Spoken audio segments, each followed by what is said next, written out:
अस्सलामुअलैकुम, I am professor Abid Umar from Grip institute Multan. आज बेटा 2024 एमडी कैट का पहला लेक्चर जो है वो हम रिकॉर्ड करने जा रहे हैं। आपने इस लेक्चर को बड़े गौर से सुनना है।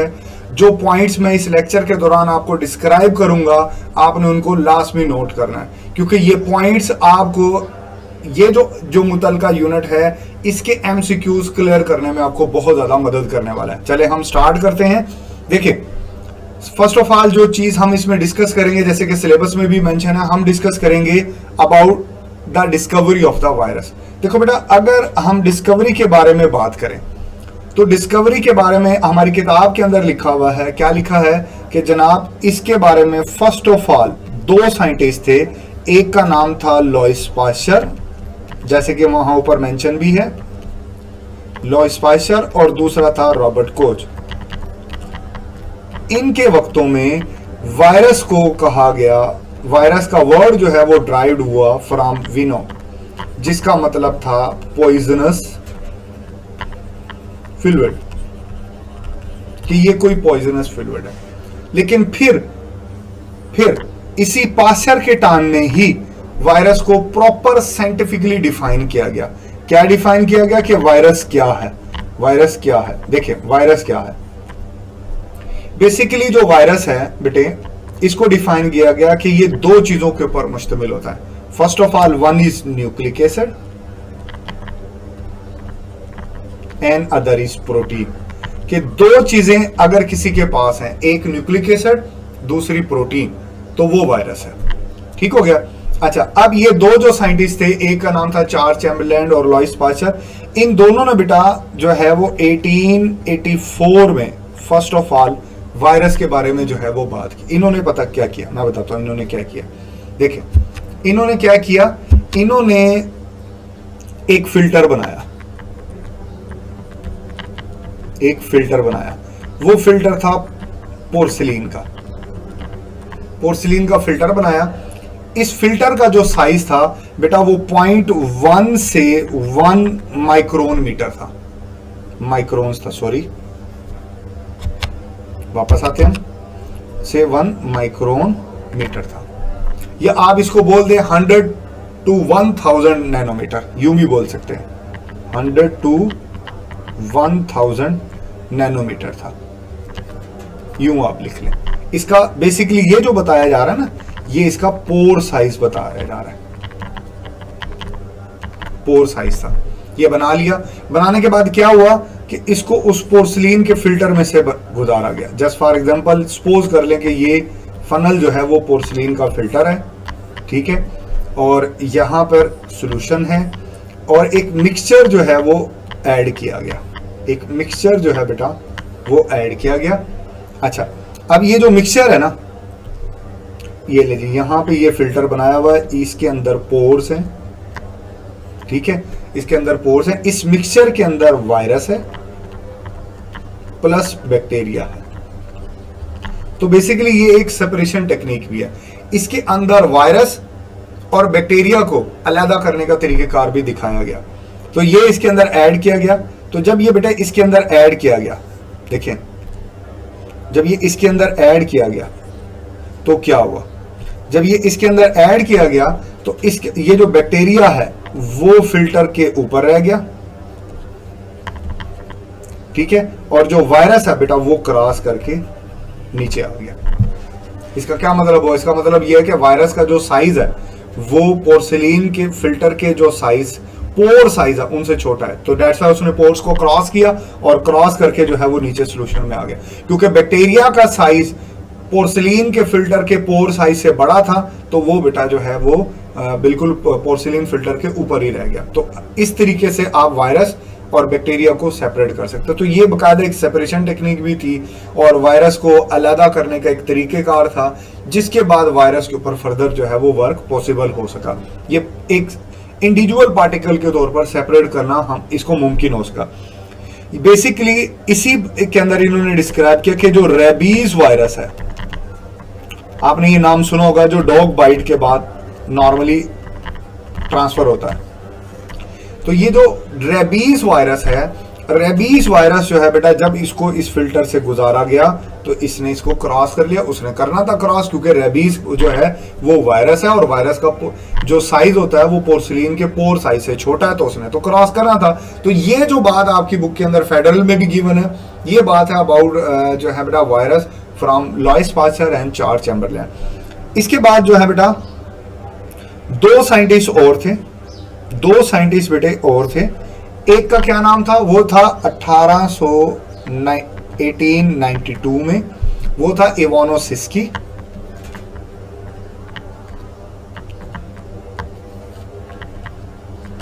ठीक है ना, ये साइंटिस्ट था। अच्छा, इसने क्या कहा, इसने बेसिकली टीएमवी वायरस जो है, सॉरी टीएमवी जो वायरस है, वो टीएमवी वायरस जो है बेटा वो इसने डिस्कवर किया था। सॉरी जी, टीएमवी वायरस जो है वो डिस्कवर किया था। अच्छा, डिस्कवर करना काफी नहीं होता। अगर आपने किसी वायरस के ऊपर वर्क करना है, साइंटिफिक वर्क करना है, एक्सपेरिमेंट करना है, तो डिस्कवर करना काफी नहीं होता। डिस्कवर करना जस्ट एक अर्ली फेज होता है। डिस्कवर के बाद आपको पहले उसका प्योर सैंपल बनाना है, तब जाकर आप उसके ऊपर एक्सपेरिमेंट कर सकते हो। प्योर सैंपल आपने बनाना है, और इसका प्योर सैंपल जो है बेटा वो बना के दिया था बेसिकली 1935 के अंदर जो है बेटा वो स्टेनली ने इसके ऊपर एक टेक्निक अप्लाई की थी, that is called crystallization. Crystallization methodology की मदद से इसका प्योर सैंपल जो है बेटा वो बनाया था। किसने बनाया था? स्टेनली ने बनाया था। प्योर सैंपल बनाया था टोबैको मोज़ेक वायरस का। ठीक हो गया। चल नेक्स्ट बात करते हैं बेटा हम। देखो, उसके बाद हम बात करते हैं, आपको यहां पर स्क्रीन पे दिखाई दे रहा होगा the size of the virus. इसमें स्मॉलेस्ट वायरस कौन सा होता है, लार्जेस्ट वायरस कौन सा होता है? देखिए, हमारी बुक के अंदर गिवन है कि इसकी रेंज होती है। रेंज क्या होती है साइज की, कि ये कम से कम 20 नैनोमीटर और मैक्सिमम 250 नैनोमीटर का होता है। तो सबसे स्मॉलेस्ट जो वायरस होता है, सबसे स्मॉलेस्ट जो वायरस होता है बेटे, वो देखें, सबसे स्मॉलेस्ट जो वायरस है ना, वो होता है parvo virus. That is parvo virus. ये सबसे स्मॉलेस्ट वायरस होता है और इसका साइज होता है 20 नैनोमीटर। ठीक हो गया। वो जो पोलियो है बेसिकली वो पैरवो वायरस से बड़ा होता है। That is one of the smallest virus, one of the smallest virus. चल नेक्स्ट प्रोसीड करते। अब आ जाते हैं हम लार्जेस्ट वायरस के बारे में। आपने देखा कि बेटा ये 250 नैनोमीटर का होता है। बेसिकली ये साइज होता है पोक्स वायरस का, पोक्स वायरस का। और ये जो पोक्स वायरस है ये स्मॉलेस्ट बैक्टीरिया के साइज के बराबर होता है। स्मॉलेस्ट बैक्टीरिया के साइज के बराबर होता है। और स्मॉलेस्ट बैक्टीरिया कौन सा है? दैट इज माइकोप्लाज्मा, जिसका साइज बेटा मेंशन हुआ है कि ये 200 नैनोमीटर से 250 नैनोमीटर तक होता है। ये बेटा एमसीक्यूज पूछा जा सकता है, आपने इसको बागौर याद करना है। ठीक है, नेक्स्ट प्रोसीड करते हैं। देखें नेक्स्ट जो है, नेक्स्ट देखो, नेक्स्ट जो हमारा टॉपिक है बेटा वो है बेसिकली स्ट्रक्चर ऑफ वायरस। तो स्ट्रक्चर ऑफ वायरस भी बहरहाल आपको करना है। चलिए मैं समझाता हूं आपको स्ट्रक्चर। देखिए, स्ट्रक्चर की अगर आप बात करें, अगर आप स्ट्रक्चर की बात करते हैं बेटा, तो स्ट्रक्चर के हवाले से भी हम डिस्क्रिप्शन बताता हूं। देखो, स्ट्रक्चर को बात करो तो स्ट्रक्चर के लिहाज से वायरस को या वायरस पार्टिकल को दो हिस्सों में डिवाइड किया जाता है। एक होता है कोट, दूसरा होता है कोर। जो कोट है बेटे, देखो जो कोट है ना, कोट के लिहाज से फर्दर दो कैटेगरीज में डिवाइड करोगे। एक इसमें होता है कैप्सिड और दूसरा होता है इनवेलप। अच्छा, इनवेलप कंपलसरी पार्ट नहीं है। वायरस में इनवेलप हो भी सकती है, नहीं भी हो सकती, तो ये नॉन कंपलसरी पार्ट होता है। वायरस इनवेलप्ड भी हो सकता है, नॉन इनवेलप्ड भी हो सकता है। ठीक है ना, तो इसको आप नेकेड भी बोलते हो, नेकेड, जिसके अंदर इनवेलप नहीं होगी। अच्छा, इसी तरह कोर यानी सेंट्रल पार्ट होता है, अंदर वाला हिस्सा, इसमें न्यूक्लिक एसिड आ जाएगा। न्यूक्लिक एसिड आ जाएगा। अब न्यूक्लिक एसिड में डीएनए वाला वायरस भी है, आरएनए वाला वायरस भी हो सकता है, ठीक है ना, और आएगा, यानी या डीएनए होगा या आरएनए होगा, नॉट बोथ, दोनों नहीं हो सकते। वायरस में ये चीज है कि वायरस में या डीएनए होगा या आरएनए होगा, दोनों नहीं होते। बाकी तमाम जानदारों में दोनों होते हैं। तो ये वायरस की शर्त होती है कि वायरस में या तो डीएनए वाला वायरस होता है या आरएनए वाला वायरस। और कोर के अंदर एक और चीज आ जाती है बेटा, वो है एंजाइम। तमाम वायरसेस के अंदर एंजाइम नहीं होते, लेकिन कुछ के पास होते हैं। जस्ट फॉर एग्जांपल एचआईवी के पास 3 तरह के एंजाइम्स होते हैं। पहला एंजाइम है that is called reverse transcriptase, बड़ा मशहूर एंजाइम है, पढ़ेंगे हम इसी चैप्टर के अंदर इसकी डिटेल। इसी तरीके से एक एंजाइम होता है दैट इज कॉल्ड इंटीग्रेस।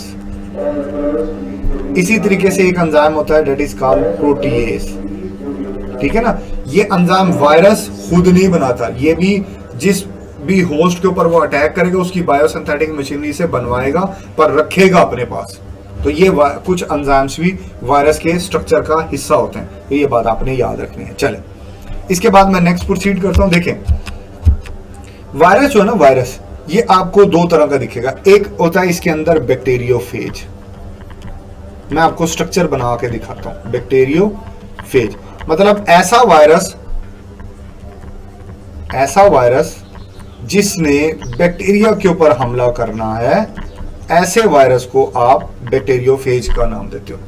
ओके हो गया, ये वायरस है, ये बैक्टीरिया नहीं होता। बैक्टीरियोफेज इज अ वायरस, ठीक है।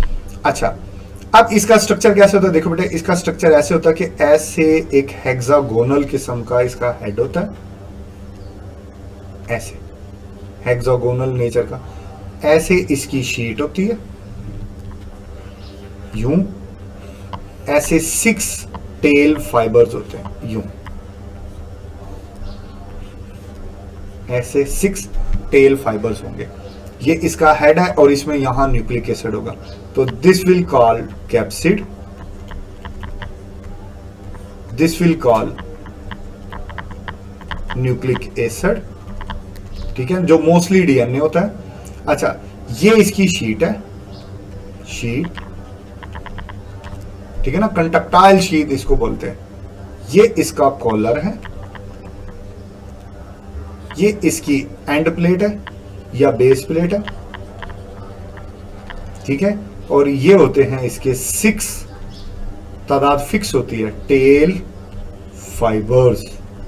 तो this is basically the structure of the bacteriophage. ये नॉन इन्वेलप्ड होता है, इस पे इन्वेलप नहीं होती, जस्ट कैप्सिड होता है इसके अंदर। अच्छा, इसके बाद एक और मैं वायरस बनाता हूं। देखो, ये वायरस समझने वाला, नॉर्मली ये एनिमल वायरस होता है। देखो, इसके अंदर जो है बेटा वो ऐसे ऐसे ये सफेरिकल होगा, और ये यूं समझ लें कि ये ऐसे एक सफेरिकल सी, ये जो है ना, ये बेसिकली है इन्वेलप। ये क्या है? इन्वेलप। एक इंटरेस्टिंग बात आपको बताता हूं, ये फास्फोलिपिड्स की बनी होती है, फास्फोलिपिड की बनी होती है। क्यों? क्योंकि ये ड्राइव होती है, derived from host cell membrane, host cell membrane से ये ड्राइव्ड होती है। अच्छा, इसके बाद एक और इंटरेस्टिंग बात बताता हूं, थोड़ा सा कलर बदलता हूं ताकि आपको समझ आएगा। देखो, इसके ऊपर ना ऐसे बेटे, सॉरी, अच्छा चलो, मैं इसको दोबारा आपके लिए ड्रॉ करता हूं। ये ले जी, कोई बात नहीं बेटा, टीचर को आपके लिए मेहनत करनी पड़ती है, कोई मसला नहीं है। दोबारा बन गई, ठीक हो गया। ये जी भाई होगी हमारी इन्वेलप, ठीक है। अच्छा, यहां पर ना इसकी होती है ऐसे spike, this will call spike. ये स्पाइक कहलाती है। अब आपने देखा ना कि इसकी स्पाइक का एक हेड है, that is made of GP120, federal पढ़ो तो लिखा हुआ है। ये इसकी टेल है, दैट इज GP41। तो ये जो इसका हेड है और जो इसकी टेल है ये क्या करती है, वैसे तो हमने HIV में इसकी डिटेल पढ़नी है, पर यहां पर आपको थोड़ा सा तजस्सुस होगा कि ये क्या है, तो मैं बता देता हूं आपको, अब तजस्सुस आपका दूर कर देता हूं। GP stand for glycoprotein. ये जो GP120 होती है ये होस्ट के रिसेप्टर के साथ अटैचमेंट में हेल्प करती है, अटैचमेंट विद रिसेप्टर्स, ठीक हो गया। और जो ग्लाइकोप्रोटीन 41 है ये मदद करती है बेटा fusion of envelope, fusion of envelope with host cell membrane, host की सेल मेम्ब्रेन के साथ फ्यूज करने में ये मदद करेगी, ठीक हो गया। अच्छा, इसके बाद देखें, इसके बाद देखो बेटा यहां पे ना, यहां पे ऐसे ऐसे कैप्सिड होता है, यहां पे क्या होता है, this will call capsid, capsid है, ठीक है। इस कैप्सिड के अंदर जो है वो पाया जाता है ऐसे RNA या DNA, न्यूक्लिक एसिड ऐसे इसमें पाया जाएगा, this will call nucleic acid, ठीक है ना। बाद औक़ात यहां पर एंजाइम्स भी होते हैं। तो ये जो है वो एनिमल टाइप का वायरस होता है इस तरीके से कि वो एनवेलप्ड होता है, एनवेलप के ऊपर स्पाइक्स होते हैं, ठीक है ना। फिर अंदर कैप्सिड होता है, कैप्सिड के अंदर जो है बेटा वो उसका न्यूक्लिक एसिड, RNA, DNA और एंजाइम जो है वो पाए जाएंगे। ये इब्तदाई लेक्चर था, स्टार्ट था, इंट्रोडक्शन ऑफ वायरस था, पर इसमें से बहुत से MCQs पूछे गए हैं, आपने इनको जो है बेटा वो करना है। इंट्रोडक्शन में से जैसे कि मैं कुछ MCQs बता देता हूं, जैसे UHS 2023 के अंदर एक क्वेश्चन आया था, virus is what type of agent. देखो बेटा वायरस जो होता है ना ये एक इन्फेक्शियस एजेंट होता है, क्योंकि ये हमेशा इन्फेक्शन करता है, हमेशा अटैक करता है। ये सेलुलर नहीं है, क्यों सेलुलर नहीं है, क्योंकि ये सेलुलर नहीं होता, क्योंकि ये नॉट लाइक अ सेल, ना इसमें कोई ऑर्गेनेली है, ना इसमें सेल मेम्ब्रेन है। इन्वेलप जरूर है लेकिन वो सेल मेम्ब्रेन तो बहरहाल नहीं है ना। इसी तरह ये इन्फेक्शियस है और नॉन प्रोटीन एजेंट नहीं है, ये प्रोटीन एजेंट है क्योंकि इसमें कैप्सिड होता है। और इसी तरह नम्स के अंदर, इसके अंदर से सवाल आया था, मैं इस यूनिट के अंदर आपको सारे क्वेश्चंस बताऊंगा जो नम्स में आए, या UHS 2022, UHS 2022, 23 या 21 में जो आए। The complete and mature infectious virus, देखो जो कंप्लीट या मेच्योर जो इन्फेक्शियस वायरस होता है बेटे उसको विरियन बोलते हैं। मैंने बोला था ना कि virion made of protein and nucleic acid, ठीक है ना। तो ये वायरस कहलाएगा, ठीक है। अगर सिर्फ प्रोटीन हो, ओनली प्रोटीन हो, तो फिर उसको वायरस नहीं कहेंगे, उसको पिरियंस कहेंगे।